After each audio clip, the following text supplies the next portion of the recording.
Passion Harvest. Welcome to Passion Harvest. My name is Louisa. I'm the host of your show, and I'm so happy that you're here today. At Passion Harvest, we aim to inspire you to live a passionate life. I have a very exciting guest today, Dr. Diane Powell. Dr. Diane is a Johns Hopkins-trained neuropsychiatrist and neuroscientist who proposes a multidisciplinary and alternative model for brain functioning.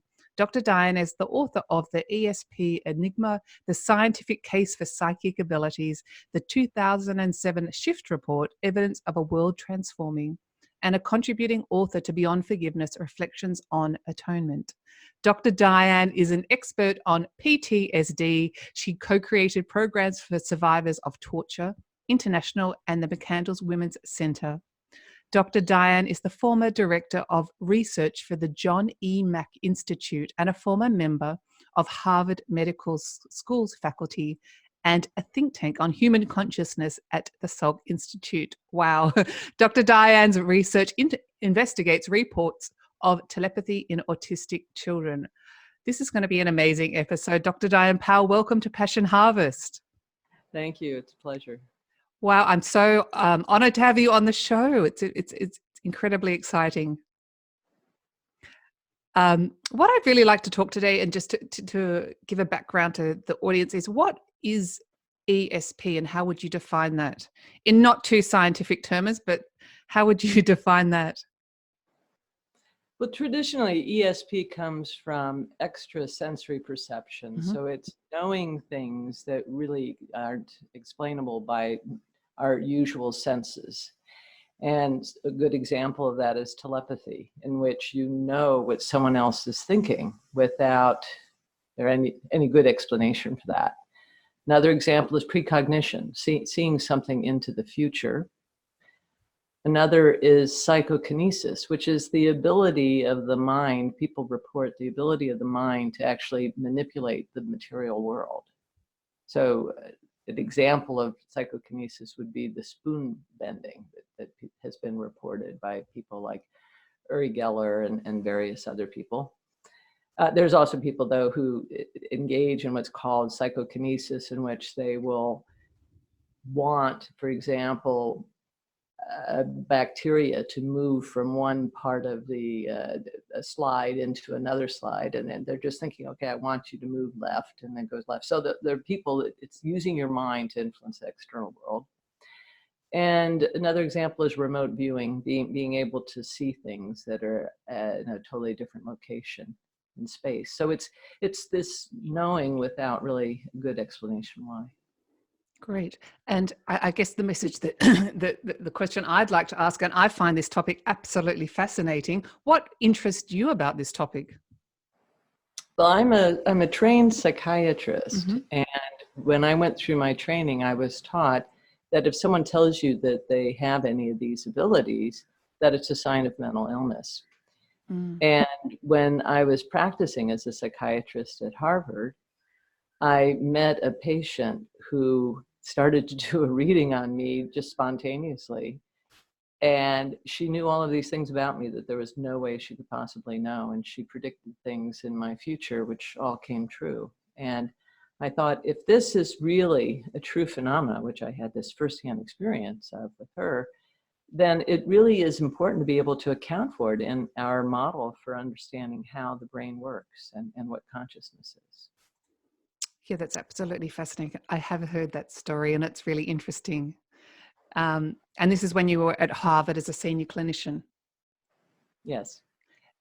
And I guess, sort of there's always been the feeling that, people that have psychic abilities, they're kind of crazy, which is what you just said. And it's not taken seriously. That's right. That's right. I think that one way to look at that is that if you have these abilities, living in our world can be challenging in many ways because our world doesn't really accept that information. Let's say that you are able to understand what someone that you work with is thinking. You can't really talk openly about that. And so that creates a certain tension. And so I could see where if you're experiencing these things on a regular basis, it creates problems for one psychologically. Although I would have to say it's becoming more and more acceptable in our current society. Would you agree with that? I would totally agree with that. And that's the thing, that when I was training in psychiatry over 30 years ago, it was not something that was so widely discussed. And one of the things that's interesting is that if you actually go back in time to the 70s, there was a person whose name was Arthur C. Clarke, and he said that he wrote a book, and The Roots of Coincidence, and he said that there were so many notable scientists who had declared that they believed in ESP, and these figures include people like Einstein and even Sigmund Freud and Tesla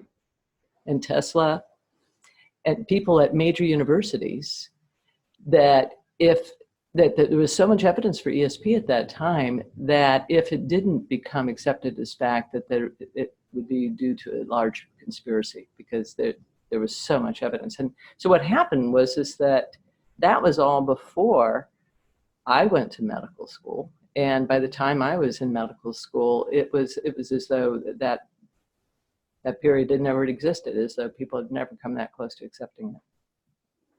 And I guess you could also look at someone like Edgar Cayce, and he did it in such a way, in quite a religious sense, that it was accepted at the time. So, I mean, from a Christian or a Catholic perspective. Well, I think that, it's interesting because Edgar Cayce got a lot of pushback from Christians, actually, because of the fact he was doing past life readings for people. And a lot of Christians don't believe in that. There are a lot of Christians who believe that engaging in any kind of sort of fortune telling is immoral, and yes.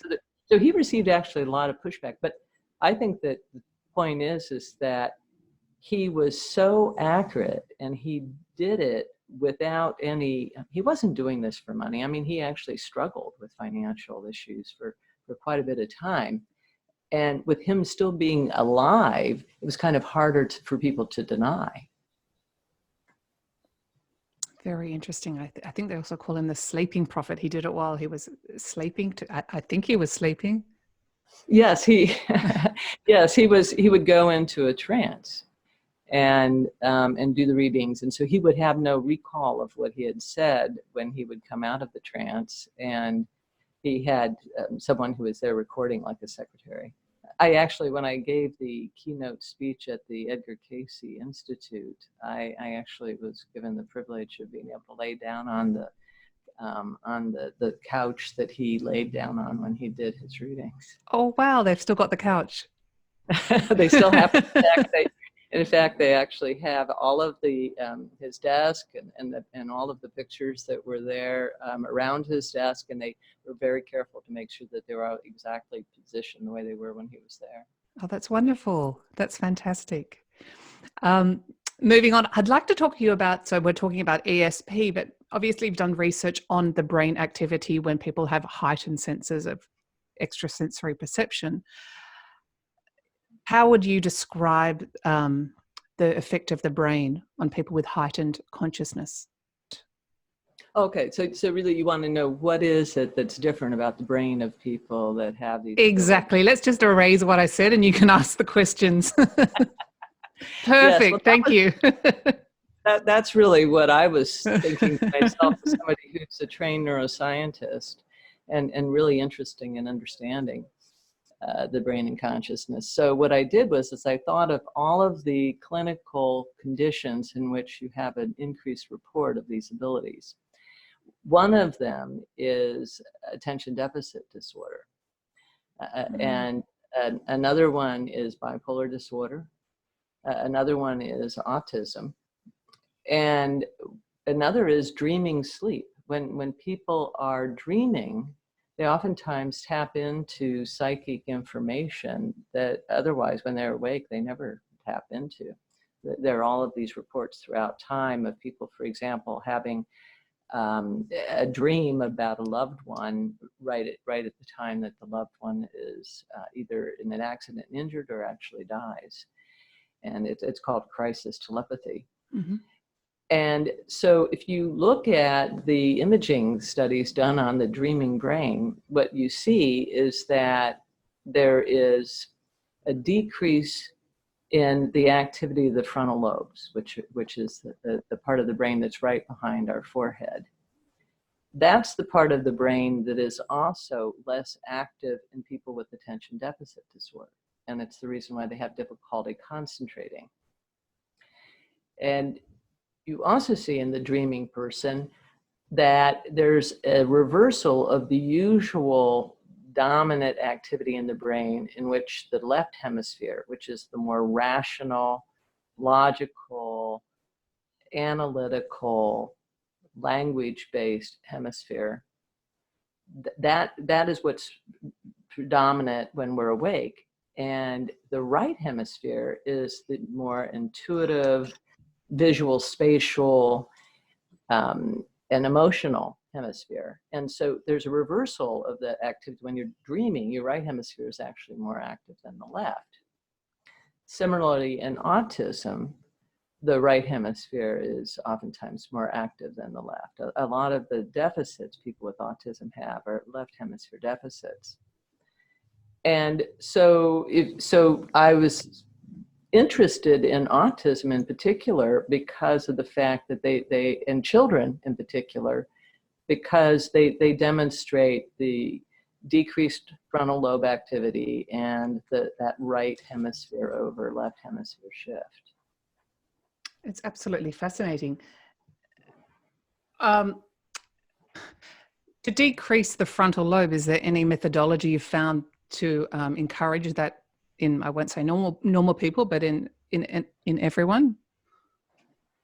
Well, meditation is a way in which you can actually quiet the cortex in general. And that actually can help enhance these kinds of abilities. It's what you want to do is you want to get rid of the noise. When we engage in usual thinking patterns, a lot of it's just noise, and it really interferes within our ability to receive any other kind of information. How interesting. So I'd love to hear a little bit more about your patients with autism and your research on that. That would be fascinating.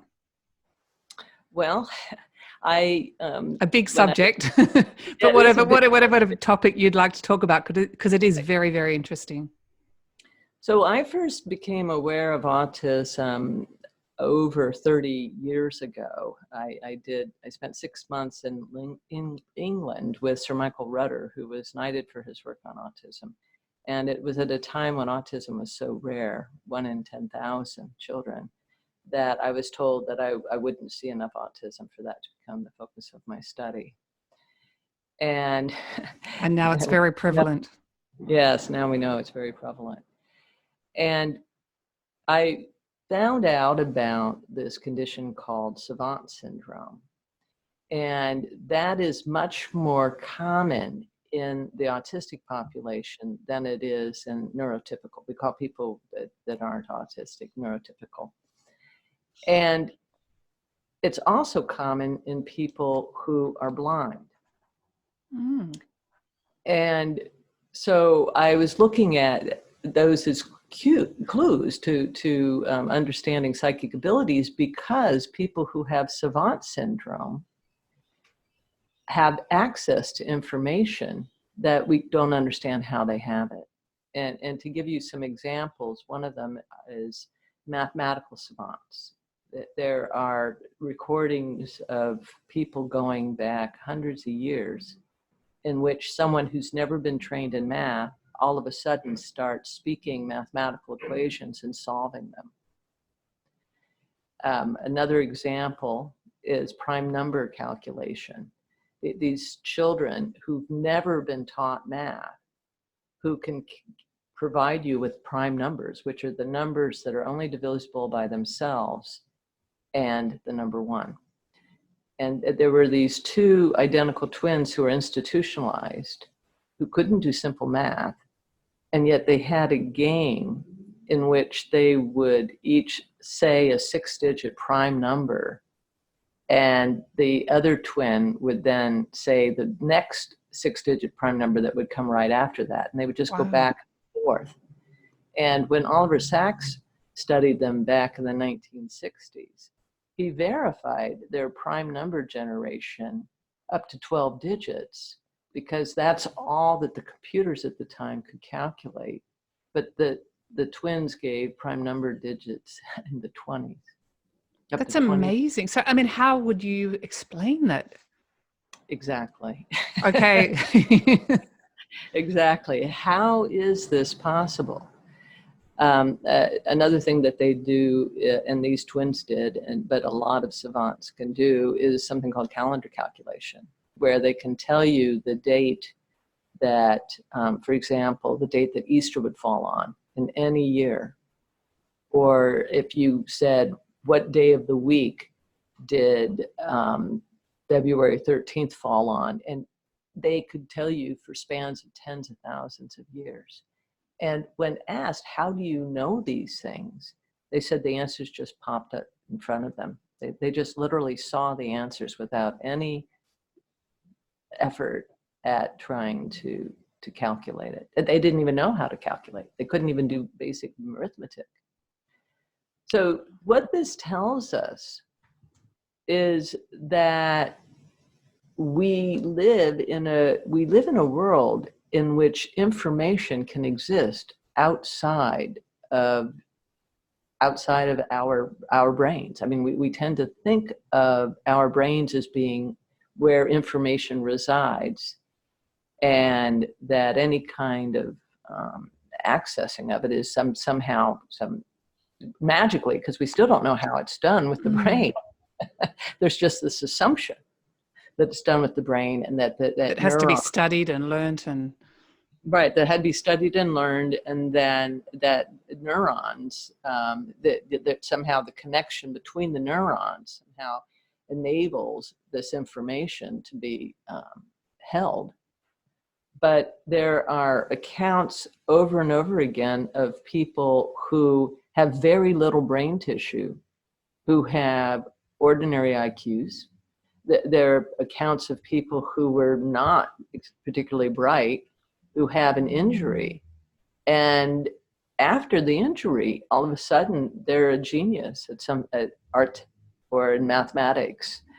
And so we really have to rethink what we think about with the brain and what its relationship to information is. It's absolutely fascinating. I mean, it just reminded me, I've had a few interviews with people who've had near-death experiences, and one man in particular, David Ditchfield, was hit by a train, but came back with the most incredible songwriting abilities, and he started writing all this classical music and painting it, and it was quite unbelievable when he'd never done this previously. Yes, exactly. There's so many stories of that. The blind savant who's a musician and a genius at music, I mean, that's almost a cliche. So what actually is the difference between savants and autism? Well, savant is a syndrome that savant comes from the Latin that means to know. And okay. So, and a savant is different from a genius because it's knowing things, but not having the basic skills to underpin it. And it's having genius in the setting of great cognitive deficits. How fabulous. And how, I mean, obviously it must be challenging to research on children. How do you find that with autistic savants? Well, so getting back to your question, so the Savant Syndrome is more common in autism than in any other condition, but it's not exclusive to it. As I said, it also happens in people who are blind. Yes. And sorry, just to interrupt, people that are autistic don't necessarily have the Savant Syndrome either. That's right. Only about 10% of people with autism have this. But it's still quite a high number though, isn't it? 10%. It's still considerable. Yes, that's right. And that's one of the reasons why I was so fascinated by studying that population in particular. And once I put the hypothesis out there that if anybody's going to demonstrate psychic abilities to an accurate accuracy that science is demanding, and reliably to the extent that science is demanding, it would be somebody with autism, because they don't get bored as easily by doing some of these tasks. Repetitive behaviors as well. And they are so highly accurate. And so after I put that hypothesis out there, I started receiving emails and letters from people telling me, I have a child who's exactly like you're describing. And so I started doing controlled studies with them. How fascinating. The first child I studied, so I went over to India and I studied some savants over there. But at the time, I wasn't really equipped to engage in the study with all of the controls that you really need for it to be accepted by science. But I went over there and saw enough that I was encouraged that it was a real phenomenon. And coming back to the States, I met this girl whose name was Haley. And her story is that her father, who was a psychiatrist, originally thought, and a psychiatrist who knew of Daryl Trefford, who has written a lot about savants. And he thought that his daughter was a mathematical savant because even though she had severe autism and couldn't do simple math, she could solve very complex mathematical equations. Well, it turned out one day that the person who was his at-home therapist working with her on her homework, she had a calculator that she was using to get the answers to these mathematical equations. And one day her calculator's battery died, so she had to switch to another means of calculating. And that calculator gave her the answer in logarithmic notation, and which looks totally different from just regular digits being there. And what happened was that Haley typed out the answer in logarithmic notation. Wow. And the therapist was, how did you do that? And then she started to ask her questions. She said, it's like you read my mind. And she started to ask her questions about what she was thinking. And Haley typed out exactly what she was thinking. And then it happened with the second therapist who was working with Haley, who discovered it independently because Haley would make the same mistakes that she did. And she said to her, it's like you're reading my mind. And Haley, and she said, Haley, how do you say I love you in German? And Haley typed out the German for I love you. And she'd never been exposed to German. And when you say type, sorry, is that because she was incapable of speech? That's right. So a lot of the children who are autistic have a form of autism, which is, it's labeled nonverbal, but it's not really that they're nonverbal because they do understand language. It's that they have a problem in expressing language. And that's more on the severe autism spectrum. Correct. Okay. Correct. And it used to be that's the regressive autism. There's an autism in which children are born different, and then there's autism where they're developing normally, and then something happens, and then they regress. And the what's called the nonverbal form of autism is much more common in the regressive form, and it really is a problem with expressing language, not understanding it. And that's really critical for parents to understand who have an autistic child and who is nonverbal, because they oftentimes have said things in front of these children that they just thought the child wouldn't have any way of understanding. And it really is heartbreaking when they discover that the child is taking in all of these things.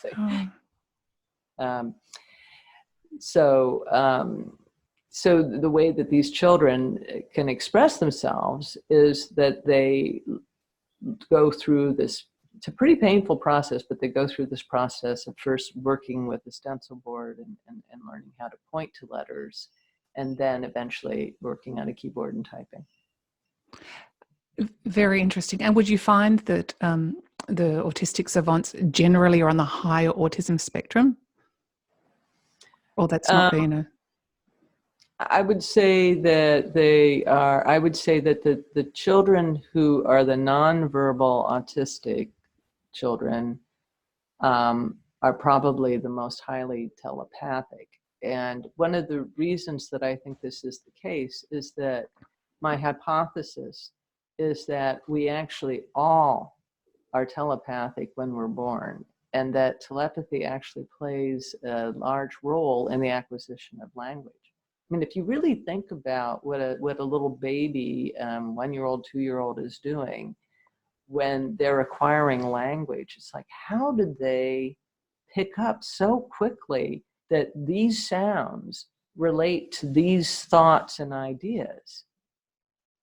And I suspect that they're tapping into the consciousness of those that they're really close to, particularly the mother, because I mean they were in the mother's body at one point, and so there's a lot of theorizing that this could be a survival skill too for a mother and their early infant to be in telepathic communication, and then once language develops, the telepathy goes away because we become seduced by language. It's much easier for us to communicate that way oftentimes, and then the telepathy goes underground. But if you have a child whose development of language, the expression of language, not the understanding of it, has something go awry, then they have a motivation to communicate and to understand what other people are thinking. And so it's a perfect setup for them to just retain that skill, which would be just more the primary skill. Very interesting. I'm just thinking, yes, I have tried to learn new languages as an adult. It's very hard. And it's not a requirement, which is exactly what you've just mentioned. So how do you, obviously each individual case is different, but when you say you do research on these children, these autistic savants, what do you primarily do? Do you take notes, and is it observation mainly based? Well, in a typical experiment, what I would do is I would use a random number generator or a random word generator so that I create research stimuli for whoever is in telepathic communication with this child, mm-hmm. to look at and think about when asking the child to type what it is that they're thinking.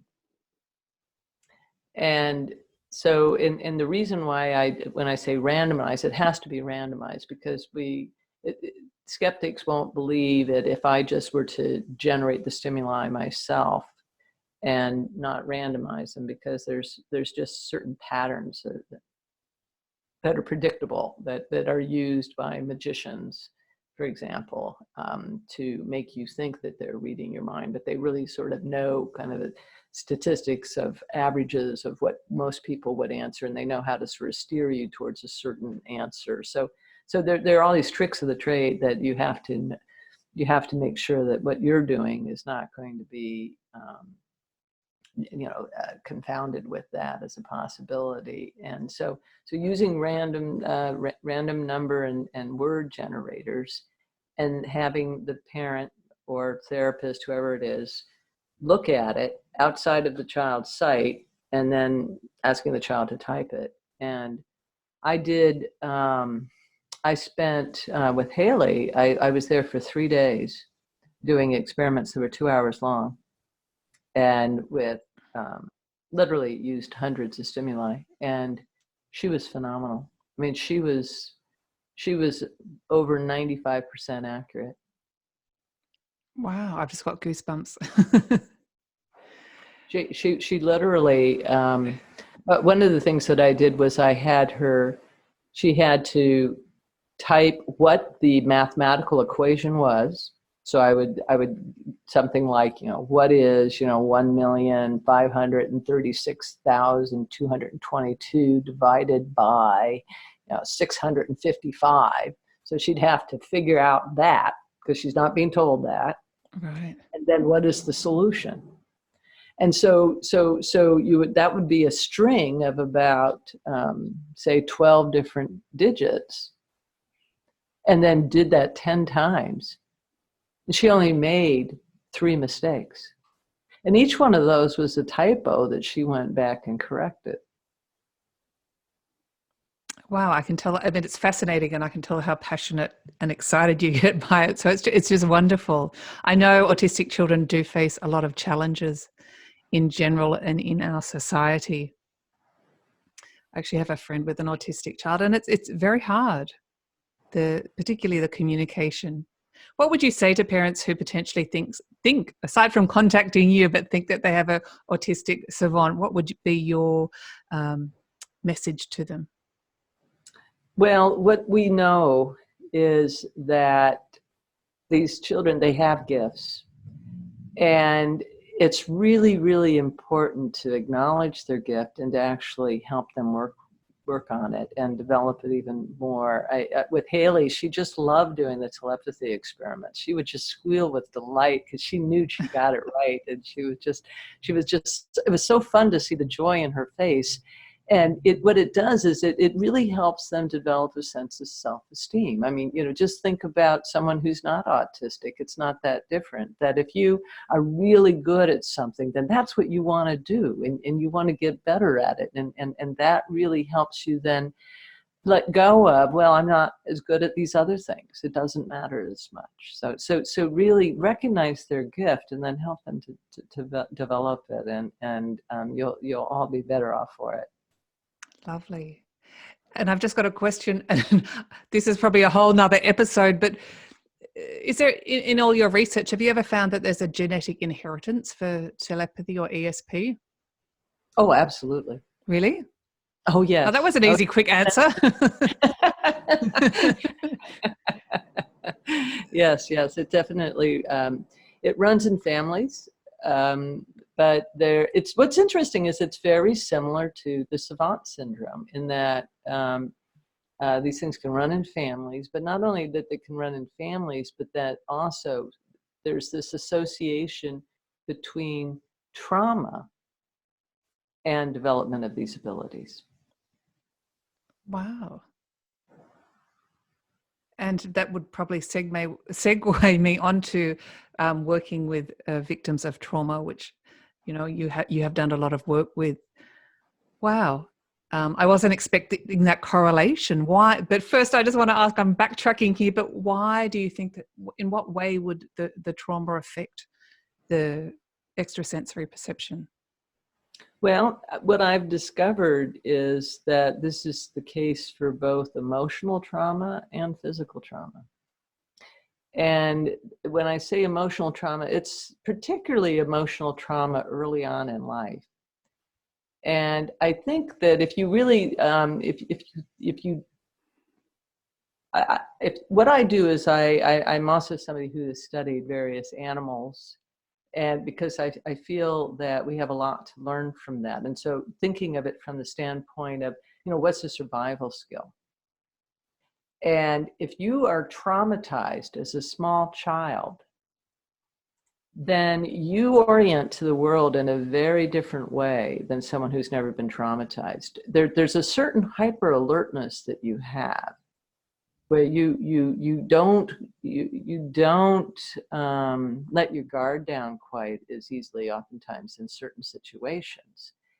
And there's such a strong motivation to be on top of things that I think, and at an age when you're young, when psychic abilities are much more common.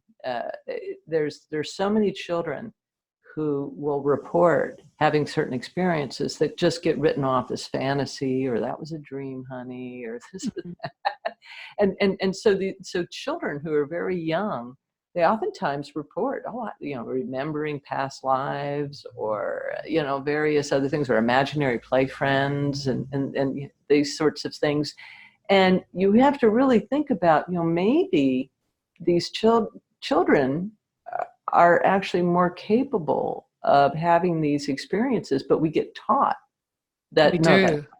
possible. No, that's not possible. That's not happening. And so many of the people that I've met along in my professional work, and I've met a lot of adult people who've become professional psychics and been interested in imaging of them and that sort of thing to find out what's different about their brain, and it goes along with what my hypotheses have been. They inevitably have stories of when they were children and having it, it kind of shut down. Sometimes it even they go underground, particularly as teenagers, where they just, because there's such a need that the people have to want to feel like you fit in. And so, but, young little children, a 3 or 4 year old, they'll tell you what they're thinking because they're just so excited about everything. And they don't have that same kind of filter. And they're not inhibited by, the society's conditions. That's right. And then also, just in normal development, the frontal lobes are not fully attached to the rest of the brain. They're the myelination, which is what is the insulation that allows for fast conduction of neurons. That it's not fully myelinated, and so small children are much more basically they're born ADD. Essentially, because so that's why their concentration span's not as good as an adult, and why they are so uninhibited. And so as those tracts become myelinated, then a lot of these things disappear. And at approximately what age do they become myelinated or attached?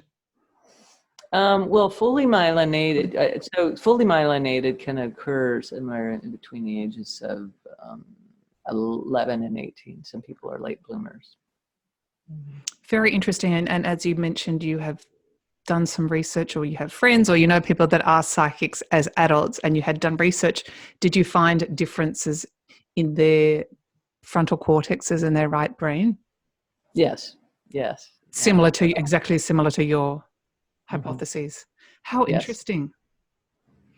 I really would like to ask you about working with survivors of torture, and you did mention it heightened, with heightened ESP. How it must be traumatic, or I'm just thinking from my point of view, working with survivors of trauma. How was that, and how did you detach yourself from the issues that they presented?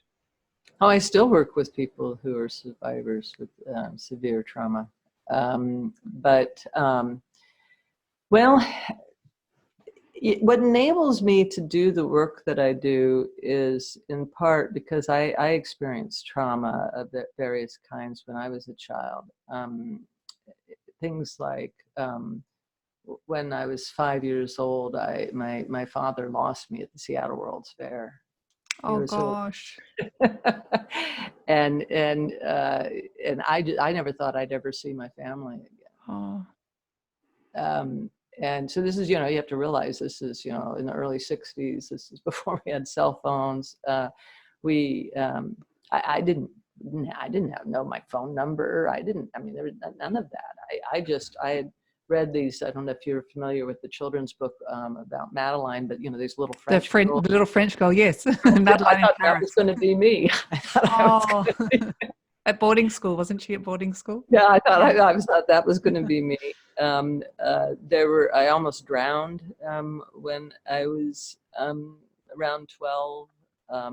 I fell off, but we were mountain climbing when I was 4.5, and I fell off the side of the cliff, grabbed onto a piece of shrub that was sticking outside the mountain. I lived in New Jersey, just outside of New York, during the Cuban Missile Crisis. We had air raid drills all the time, and we were concerned about World War III back then. And I was there when they had school busing, and there were racial riots. And so I experienced a tremendous amount of trauma for someone growing up in the United States. Yes. In 6th grade, there was a school shooting. Somebody came onto the playground and started shooting at the children. So because I had experienced all that trauma and I have survived it in a way that gives me insight into what that does to you, and I'm a strong person, I have a way that I can relate to people who've experienced trauma such that they get a sense from me that they can tell me whatever is going on and they don't need to protect me.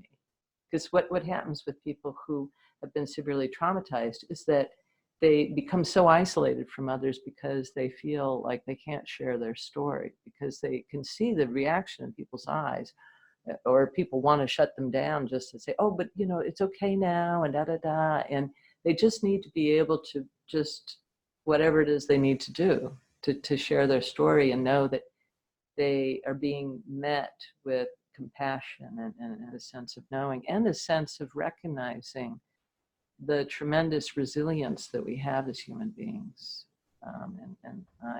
So it's the only reason why I've been able to do this work with them is because I've had a very good success rate in helping them, and I can see their transformation, and I know that having gone through my own transformation, I know it's possible.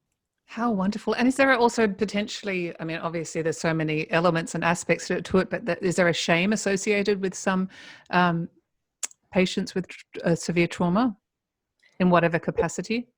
Well, I work with a lot of people who are incest survivors, and those people, there's a tremendous amount of shame and a tremendous amount of pressure was put on them to not talk with anybody about anything.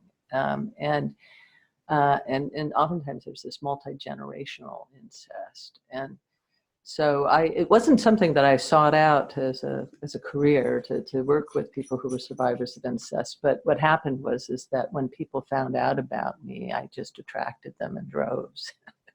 And what I see is that a lot of them, they feel a lot of shame. And what they need to understand is that there's nothing to be ashamed about. You didn't create that. You didn't really. To me, shame is something that if you did something that you know was wrong, and you were of the age and in the position to make another choice, and that's not the case for any of these people. They would have totally made a different choice. And so I think that the appropriate response is compassion. And what happens is that if you give people compassion and you do it consistently and they know it's authentic, then over time people heal. You just answered my question, because I was about to say, obviously everyone's different, but you know, is sexual abuse, particularly incest in the family, is that something anyone ever gets over?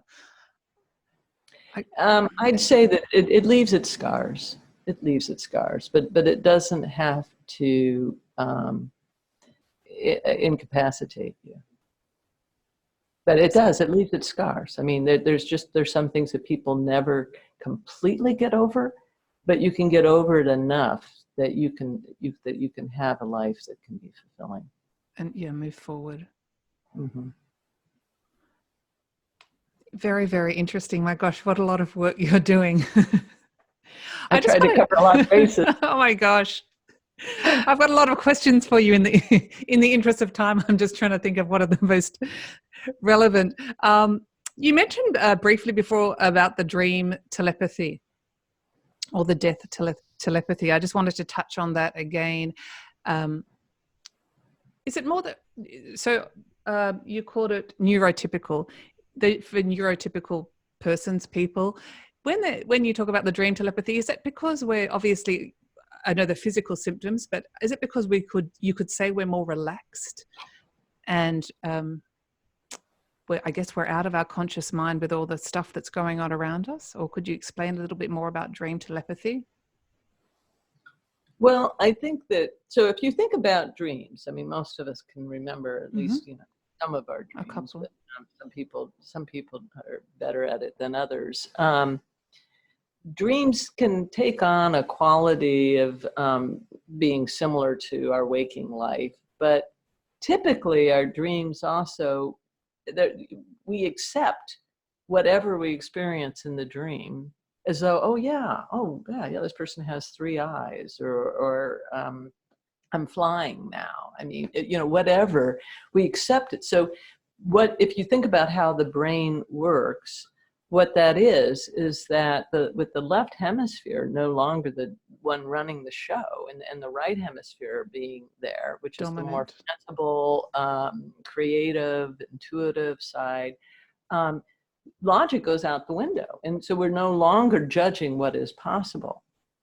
And so we're actually navigating the world when we're dreaming. We're navigating the world in a way that's really not judging what's possible. And it's also the right hemisphere is the more emotional processing hemisphere.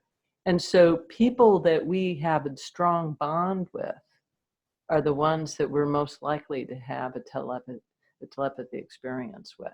And when somebody's in crisis, that's also a heightened emotional thing. And so it's as though the way I see one way to think about our brain is think of it as being not that dissimilar from our smartphone. And it has different apps. Great analogy. And when you're running the left hemisphere app, what you're accessing is very different from what you're accessing. It's like the left hemisphere app is like, it's just this mundane world. But when you go into the right hemisphere app, it's the one that's connected with everything. It's the more fanciful and creative and intuitive and connected. And so that's really the way to think about it, because our brain enables us to navigate basically an informational field. And some of that information is proximal. It's the room that we're in. It's the person in front of us. And that's more of a left hemisphere and let's say dealing with that information. And the right hemisphere, think of it as that's what enables us to go where distance, time and space are no longer relevant. What you can't actually see with your physical eyes. Right. And if you think of the world as if things being organized holographically, which there's a lot of evidence that things are organized holographically, what that means is that all of the information about everything is contained everywhere. A hologram, if we create a hologram, and you can use two lasers, which is a source of coherent light, and you can capture an image, a three-dimensional image in glass. And you can look at this piece of glass and you see, oh, let's say, you have a Buddha in there, and you can look at it, you can see it, it's three-dimensional, you can look at it. It's just like a statue of a Buddha inside of this glass. But if you were to shatter that glass, every little fragment of that glass would contain a little Buddha. Not a section of the Buddha, the complete Buddha. Very interesting. I mean, when you mentioned that consciousness and the information is everywhere, all the information we acquire is everywhere, I think I've heard you talk about it before, would you liken that to the Akashic records? I would liken that to the Akashic records. I would say it's similar to the cloud. I have access to everything from my smartphone because all of this information is in the cloud. Doesn't matter if I'm here or in the United States or I'm in Australia. You and I can access the same information because it's there and it's here. We just need a really high-powered network provider. Right. And so, if you think about, so our human-made technology pales in comparison with what our innate abilities really are. And maybe it's just remembering how to access that. It really is. I mean, I'm another thing that I study is what did the ancients know? I mean, there's so much evidence that the ancients who lived here thousands of years ago knew a lot more than we do about these sort of esoteric things. And a lot of that information was buried, just like their cities were buried. I mean, with the satellite technology that we have today, we're seeing that there was far more, huge cities, far more civilization than we ever imagined thousands of years ago. It just all became buried. I mean, we're aware of the pyramids in Egypt, but it turns out there's pyramids all over the world, but a lot of them are buried. Very interesting. And I think a lot of them are suppressed. I know you've talked before about how we're controlled by the media. Yes. Can I ask you, I mean, I've got an idea, but can I ask you why you think that is? Well, I mean, there's a reason why they call it programming. Not propaganda. Just programming. Okay.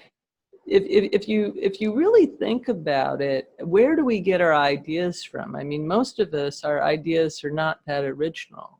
We've seen something somewhere, and so whether it's movies or television or the people in our life, whatever, we're influenced by what we actually witness, hear, experience through our various senses. Yes. And then we can play with that a bit and be creative with it. But the reality is that what we experience really is what we take in the most deeply. And so what happens is that for a lot of people, their concept of the world is fairly limited, because they really have they just have their life is a small circle of people and small exposure, and their larger exposure to life is whatever it is that they see on the screen somewhere. Yeah, in the media, or that they've been taught by whatever. That's right, and so we tend to, the stuff that we directly experience in our body and not on a screen, that's harder for us to give up and say, well, that's not real. It's easier to say, well, I saw it in a movie or whatever, and to say, well, maybe it isn't true, or I saw it on the media. But the thing is that if you hear something or see something over and over and over again, even if it's not direct experience, there's much more of a tendency to then consider it real, just because of the sheer repetition of it. And people who are in media know that. I mean, it's yes, they have everyone has their own agenda. It's almost like you're watching their reality and not watching your own, or creating your own reality, really. That's right. And so if you look at autism, I mean, by definition, what the term autism comes from is it comes from auto, as in autonomy. Auto is that it's named for the fact that these children seem to be in their own world. Yes. So they're tuning out a lot of what's out here and going in there in their own world. And for many of these children, they're extremely sensitive to all sensory phenomena. That they're very sensitive to they can't wear certain fabrics. They're very sensitive to noises. They're sensitive to harsh lights, and so they tune out. It's like they engage in some their own attempt to do sensory isolation. They tune out a lot of other stuff, and they're more of an inward process. Well, what is meditation? Yeah, so we have a lot to learn from autism, don't we? Gosh. Yes, we do. What a beautiful interview. I'd love, unless there's anything else you'd like to talk about, I'd really like to end our conversation on the manifesto you signed and what it represents, the Academy for Advancement of Post-Materialistic Sciences. Yes. It sounds fabulous, and I've heard a lot about it. If you would like to talk about that, that would be a beautiful way to end the this incredible interview. Well, thank you. So I'm one of 350 scientists around the world who signed this manifesto because we all believe very deeply, based on the scientific evidence that's already out there, that it's time to declare the materialist paradigm dead. And we all have our own perspective as to why that is the case, but we all do agree on that. And the materialist paradigm is just that all there is what we can sense with our senses, that there's nothing more. Our five senses. Our five senses, Okay. that there's nothing more. And so there's this new academy in which we said, we're not going to wait for the powers that be, or the powers that be to finally agree that we have accumulated enough evidence, when they really don't even want to look at the evidence. They actually have a strong interest in not looking at it, because it's really difficult to stay in the mainstream and look at the evidence. Once you see it, there's no going back. And so they just rather keep their blinders on. And the reason why many scientists signed this post-materialist paradigm shift manifesto is that we see it as akin to what happened with physics over 100 years ago, when we stopped thinking of particles as being something solid and started to realize that there's this quantum world in which instead of an electron or a photon of light being a particle, like a little, like a marble, that it's actually a wave of potentiality, and at times it acts like a wave, and at times it acts like a particle. And what makes it act like a particle is the act of observation. Our direct input as conscious beings of measuring and observing collapses that quantum wave of potentiality into the reality. That's just wonderful, and it opens up a whole new world, well, literally as well, but a whole new world of research and possibilities. It's just wonderful to take a stance and create this incredible platform. So congratulations. Thank you. Thank you so much for being on Passion Harvest, Dr. Diane. It's been an absolute honor. Thank you. Thank you so much. Bye-bye. Bye.